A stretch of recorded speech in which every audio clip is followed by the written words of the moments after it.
Hi, welcome to Food for Life TV. This is Denise again, holistic nutritionist, and today we're here with a very special guest of mine.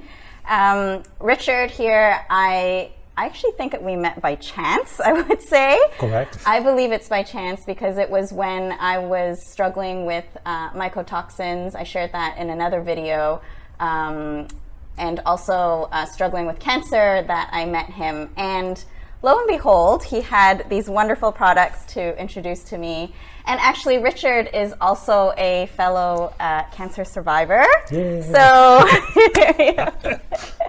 and we're just really happy to have him here with us today to tell us a little bit about how he treats mold in his homes, in other people's homes, and we'll just dig in. Excellent. Yeah. So can you tell us, first of all, how do we know we have a mold problem? If you don't mind, Denise, I first want to explain a little bit about our company. Oh, yes, sure. Because actually my name is like Richard Klitsie. I'm from the House of Pure Essence. And we actually created the brand Hope. But secondly, besides that, we also have our brand Gelair. And that's actually the brand that basically can kill the mold. So that's actually what we do as a company. And to answer your question, how do you know there is mold? The obvious one is, of course, you can see it. You can see it on the ceiling, in your bathroom. But most of the time, you don't see it. But you can smell it. Normally, there is a building where you walk in. It smells musty and old. And normally, you don't feel very happy in those kind of buildings. They also call it the sick syndrome buildings as well. So when I'm walking into a building and I perhaps all of a sudden get a headache or feel some kind of congestion, that could also be a sign? Actually, most of the time, yes. It's normally you start getting a runny nose, you start coughing, runny eyes, watery eyes, and headaches is normally one of the easiest symptoms to recognize that you have a mold problem. So typically, if I'm already struggling with like migraines and headaches, I should be checking my house, right? Correct. Of mold. And you know, it's like now we actually have the coronavirus, and one of the most important things to do with the coronavirus is actually sanitize your hands, because that's the most vigilant by killing the virus. But when did you clean your aircon last?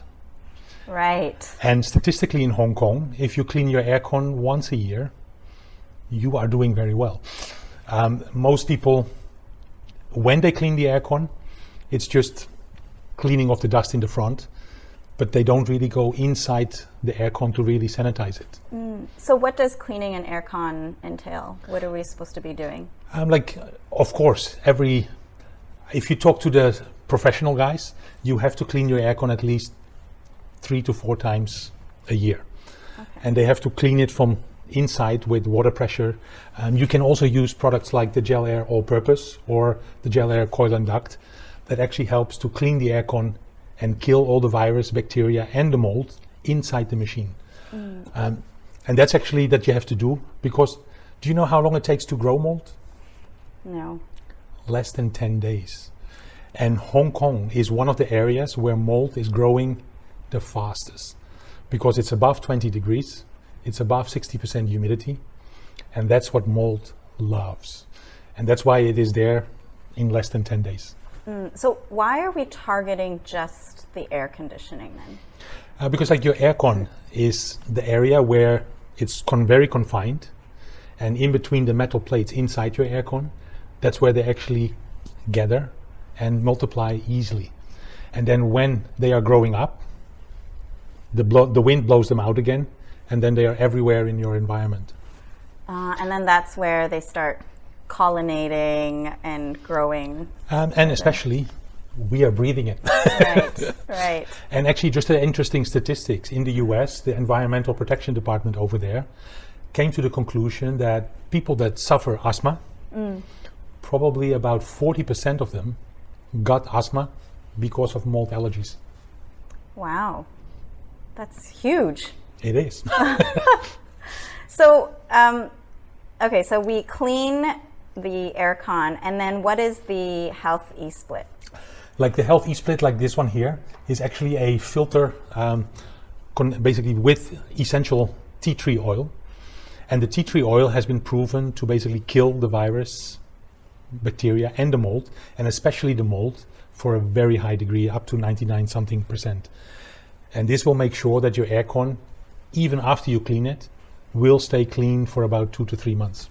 Okay, so this we put in our aircon, we leave it there running as is for 2 to 3 months. Correct. And in the interim, when we're cleaning, we should be cleaning with this that also has tea tree? Also has tea tree oil inside, yes. Okay. And you said it also has, what was it? It actually has the seaweed gel. Seaweed gel. Which right. doesn't put any VOCs into the environment as well. Okay. And that acts as like a carrier. That's the carrier for the oil, so that it sticks on the metal and the oil stays long enough to work. Because there are some brands out there that basically tell you, just take tea tree, put it with water and spray it. Tea tree oil inside your aircon. Tea tree doesn't like plastic, so you can actually damage your aircon. Secondly, because the tea tree will evaporate very quickly, the effect is going to be almost not there anymore. Right. It's more of when you spray it, it happens, and after that, that's it. Exactly. Okay. Whereas these, how long would something like this last? Like how often, you said once a year is definitely not enough for Hong Kong, so how often would you recommend? Like we are working with some of the hotels and they clean every 3 months. That's good to know. They clean basically all the ACs in the hotel. And that's actually the best rhythm to apply for your aircon. Now, I know not everybody likes that because it costs money, costs effort. So at least do it twice a year and apply the health e-split, and then you can be sure that your aircon is reasonably safe and clean. Okay. So the health e-split is just the tea tree and just tea tree that's it. Inside the filter. Okay. And then that will slowly diffuse over like 2 to 3 months and make sure that everything gets killed inside your AC. Inside the and the AC would be like our host of the mold. So if we're not killing off the host, then if we're scrubbing away at, for example, our bathroom, our shower where we see some mold, and we're still blowing out the spores, then yeah. And what maybe is also interesting to know is that a lot of people say, but it's winter, I'm not using my aircon.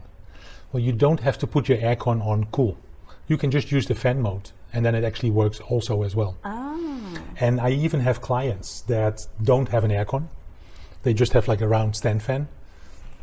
Just tape it on the stand fan, and it has the same effect, but then more for your environment. Right.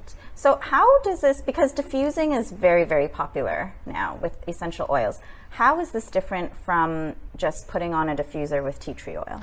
Like if you put a diffuser with tea tree oil, most diffusers, they are using water. And they use the ultrasonic way to bring the tea tree into the air, but it also will bring water into the air as well. Water is, again, increasing the humidity, which mold will actually love even more. So yes, the tea tree will kill off the molds, but it won't go inside your aircon where most of them are growing, and you add a lot of humidity inside your air. So that actually sometimes can have a negative effect as well. Okay, so we should be definitely cleaning off and using the Gelair Health e-split first, clean up our environment before we start diffusing anything. Correct. Like for diffusing, like my daughter, when she gets like the flu symptoms, I put a diffuser inside her bedroom, and then just overnight we diffuse the tea tree oil together with eucalyptus, together with some rosemary, and that actually helps to reduce the flu symptoms. But for mold, the best way is really to put the health e-split inside your aircon, and then you can be more ensured that the mold is gone.